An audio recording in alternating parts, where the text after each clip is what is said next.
Ladies and gentlemen, welcome back to another video. Today we're going to list the 5 most ridiculous soft drinks that have ever been released and, to no surprise, failed massively. We are talking drinks from brands you have come to know and love, yet for some reason decided to do something different with strange results. 1. Red Bull Cola. In 2006, Red Bull, the undisputed king of energy drinks, decided it was time to spread its wings and dive into the wild, caffeinated waters of diversification. With the audacity only a company that had already revolutionized the way we fuel our late-night study sessions and all-night raves could muster. Among these ambitious concoctions was Red Bull Cola, a bold attempt to tap into the cola market.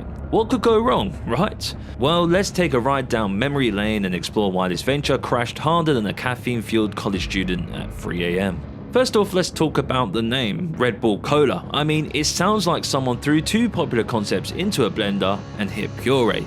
On one side you have a high-octane, adrenaline-fueled persona of Red Bull, the drink that's practically synonymous with extreme sports, party animals, and late-night gaming marathons. And then on the other, you have Cola, sweet, fizzy, and rooted in family-friendly nostalgia. The branding felt like they were trying to combine a monster truck rally with a tea party, and consumers were left scratching their heads wondering if they were supposed to crush a can while doing a backflip, or sip it daintily with a pinky raised. Next up, we have the flavor profile. Red Bull Cola attempted to do what so many others have failed to do: create a cola that stood out in a sea of fizzy drinks.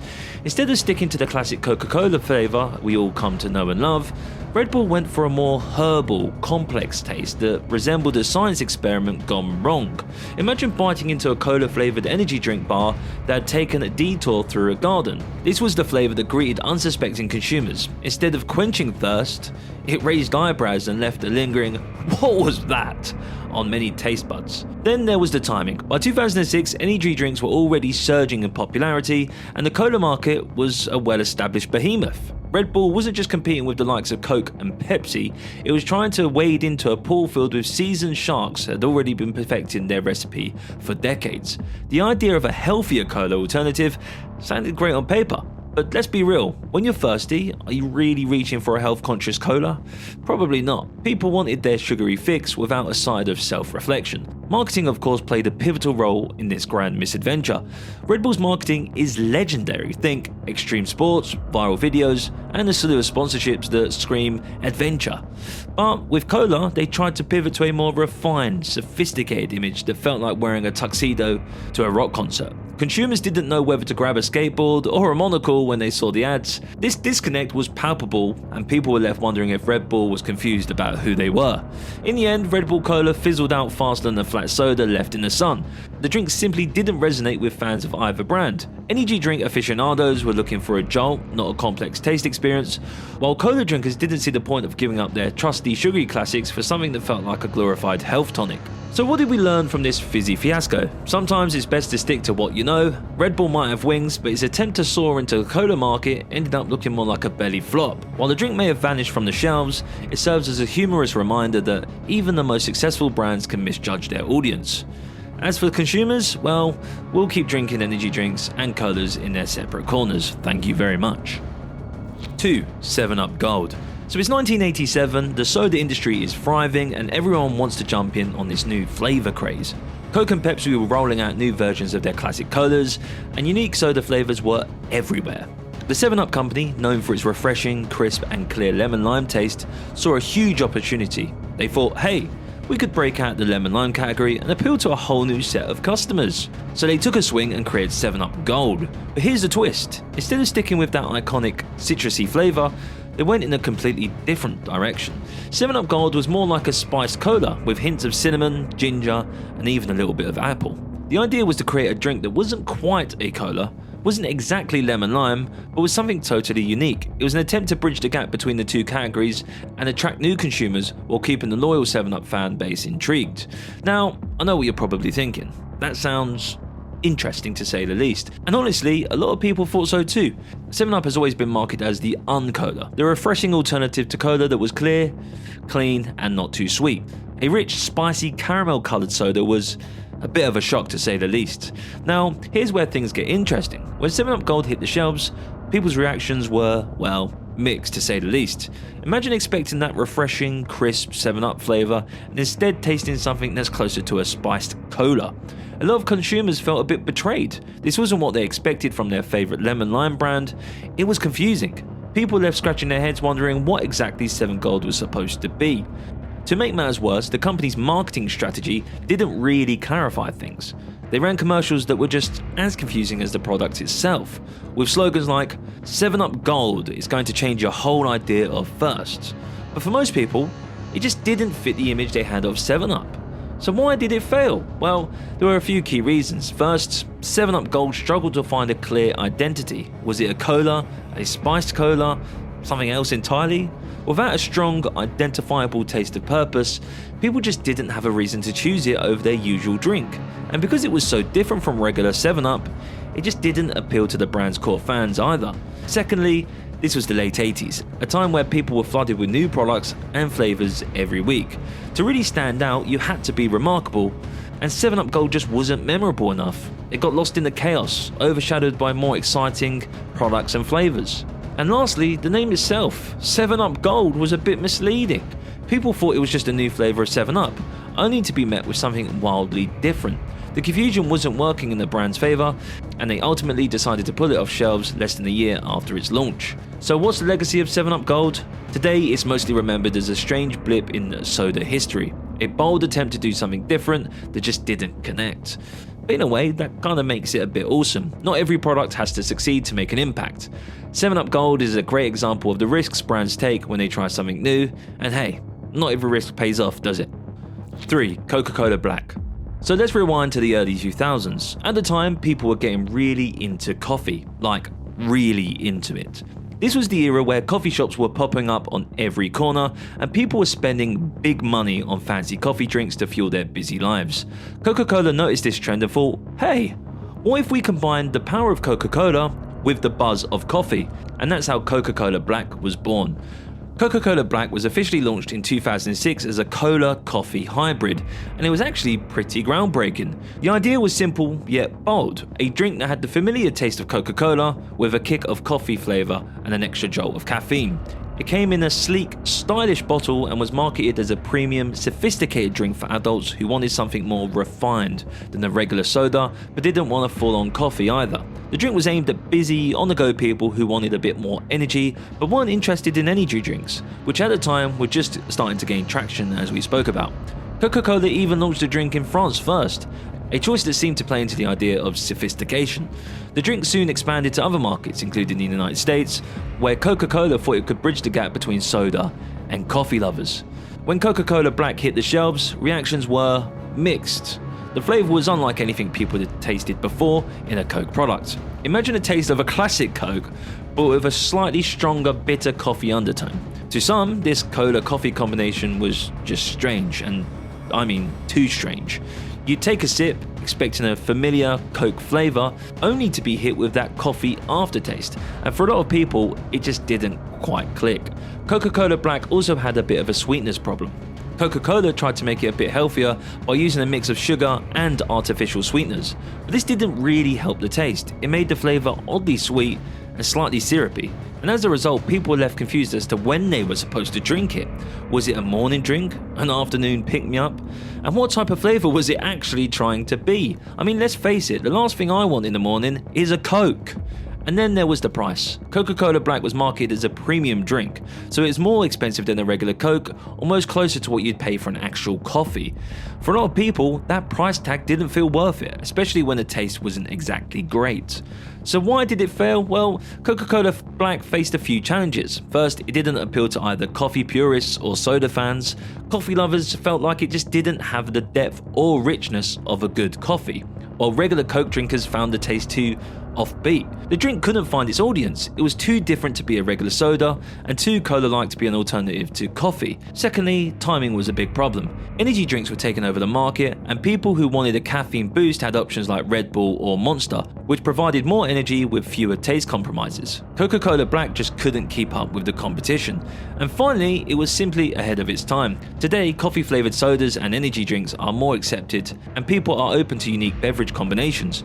Back in 2006, Black was too unusual and didn't have a clear identity.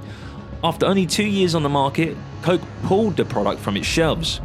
Even though it didn't succeed, Coke Black is an iconic example of the risks big brands take when trying to stay ahead of trends. It was ambitious, different, and ultimately a bit of a misunderstanding. What do you think? Reckon you could give Coca-Cola Black a go today, almost 20 years on from its release? Let me know in the comment section below. 4. Orbits. Orbits was created by the clearly Canadian beverage company, which was already known for its popular flavoured sparkling waters. In the mid-90s, the company wanted to expand its offering with a product that could push the boundaries of what a drink could be. The late 90s were full of futuristic trends and novelty, and people were drawn to a unique, eye-catching product. Clearly, Canadians saw an opportunity to create a drink that would feel like a true experience. That's how they came up with Orbits, a fruit-flavoured beverage with floating balls of gelatine suspended in the liquid. The idea behind Orbits was to make a drink that was not only flavourful but also visually captivating, like a lava lamp you could drink. They used a special gel-based ingredient that allowed the little balls, or floating orbs, to stay suspended in the liquid without sinking or floating to the top. This technology was impressive for the time and made Orbits look mesmerizing, especially in its clear, rounded bottle. It was available in a range of unique flavors like raspberry citrus and vanilla orange, and each flavor had different colored orbs, adding to its spacey, out-of-this-world aesthetic. The drink was meant to be a fun, futuristic product that would stand out on store shelves and appeal to people looking for something completely different. When Orbits launched, it did turn heads. People were curious, and the drink was seen as a bold, innovative experiment. Some people were genuinely excited to try it, drawn by its unusual look and the promise of a suspension experience. To many people, Orbits was a novelty item, a drink you'd buy once just for the novelty of saying you tried it, and to some people, Orbits was a novelty item, a drink you'd buy once just for the novelty of saying you tried it. Its lava lamp experience and odd texture created a kind of fascination, especially among younger consumers who were intrigued by its weird look. But then people actually started tasting it, and that's when things went downhill. Orbits had a thick, almost syrupy consistency that didn't quite hit the mark as a refreshing beverage. The orbs themselves were gelatinous and didn't have any real flavour or texture, which threw people off, because you would expect them to taste like something, right? Unlike boba tea, where the tapioca pearls are chewy and flavourful, the orbs were just strange. They didn't burst and didn't add any real excitement to the experience. The drink's flavour was supposed to be unique and enticing, often came off as overly sweet or artificial. Also, to be fair, people were left a bit puzzled about how they were supposed to drink the drink. Was it a soda, a juice, a snack? The ambiguity was confusing, and it didn't really help gain a solid fan base. Orbits marketing too didn't quite succeed in giving the product a clear identity. While the drink's unusual appearance helped it stand out, the advertising didn't do enough to explain what Orbits was supposed to be or why consumers should try it more than once. It was marketed as a futuristic, out-of-this-world drink, but that message wasn't enough to establish a loyal audience. Ultimately, Orbits failed because it was just too far outside of what people wanted to drink. The novelty of the floating orbs intrigued consumers enough to try it once, but the taste and texture didn't make people want to come back. It also faced stiff competition from other, more familiar drinks that had a traditional flavour and texture, like sodas, juices, and more emerging energy drinks at the time. By 1998, just a year after its launch, Orbits was discontinued due to low sales. While it's mostly remembered now as a quirky relic of the 90s, it gained a bit of a cult following among those who fondly remember its strange look and short-lived presence on store shelves. Today you might find still unopened bottles on eBay, sold as nostalgic collectibles by people who remember Orbits as one of the most unusual drinks ever made. In the end, Orbits' story is one of a bold concept that just didn't connect. It was a visual treat but lacked the taste and experience that could make it a staple. Its quick rise and fall serve as a reminder that while novelty can spark curiosity, true success remains in the combination of appeal, taste, and staying power that Orbits, despite its creative design, couldn't quite achieve. 5. Pepsi Blue. Pepsi Blue was one of those drinks you either loved or you couldn't understand at all. It came out in 2002 and it was created with one clear goal in mind: to capture the attention of young people. Pepsi wanted to bring something bold and different to compete with Coca-Cola, which was always coming out with new flavors and flashy ideas. They thought, let's make something so visually striking that it practically jumps off the shelf. And well, what's more eye-catching than a bright neon blue soda? The idea was that Pepsi Blue would become this iconic, youth-centric drink that would appeal to teenagers and young adults looking for something fun and different. Remember, this was the early 2000s, a time when wild colours and unique flavours were huge, and people were open to trying new things. Pepsi wanted to ride that trend, and they had the perfect image in mind: a soda that was playful, bold, and like any other cola. To make it even more appealing, Pepsi Blue had a berry-like flavour, specifically a berry citrus fusion, which was quite different from the standard cola flavour people expected from Pepsi. When Pepsi Blue hit the shelves, reactions were mixed, to say the least. Some people were really excited and intrigued by the colour. It was this electric, almost candy blue that you couldn't miss. But for others, the colour was too much, even off-putting. It didn't look like anything you'd associate with soda, and for some reason, that was a deal breaker. Then there was the taste. Pepsi were describing it as berry citrus, but for most people though, it tasted more like cotton candy and some kind of artificial blue raspberry. It had a sweetness that was really intense, and while some loved it, others found it way too cloying and artificial, and that wasn't very subtle at all. The taste alone might not have been a problem if Pepsi Blue had been limited release or a special flavour, but Pepsi had poured a lot of money into this idea as being a next major product. They marketed it heavily with celebrity endorsements, music tie-ins, and ads that made it seem like the drink of the new generation. But because the taste was polarizing and the colour was so intense, it didn't have this universal Pepsi appeal. While younger audiences were the target, even many teens didn't see it as a go-to drink and only bought it once or twice out of curiosity. The other issue was that Pepsi Blue launched during a time when people were starting to be more health conscious, or at least aware of artificial ingredients. Pepsi Blue's bright colour was achieved using Blue One, a synthetic dye that people were a bit wary of. This made it harder to gain mainstream acceptance since it was so clearly artificial in both colour and taste. Plus, around this time, people were leaning towards either regular cola or more natural tasting sodas, so Pepsi Blue was kind of going against the grain in consumer trends. Pepsi tried to make it work for about 2 years, but by 2004, they had to pull the plug. Sales just weren't strong enough, and it became clear that Pepsi Blue didn't have the long-term appeal they'd hoped for.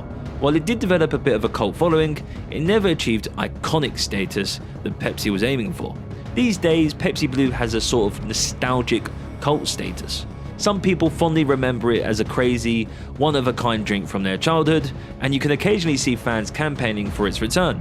Pepsi even did a limited re-release in 2021 for a nostalgic kick, but it's definitely more of a fun memory than a mainstay. So in the end, Pepsi Blue was really a bold experiment that just didn't find a big enough fan base.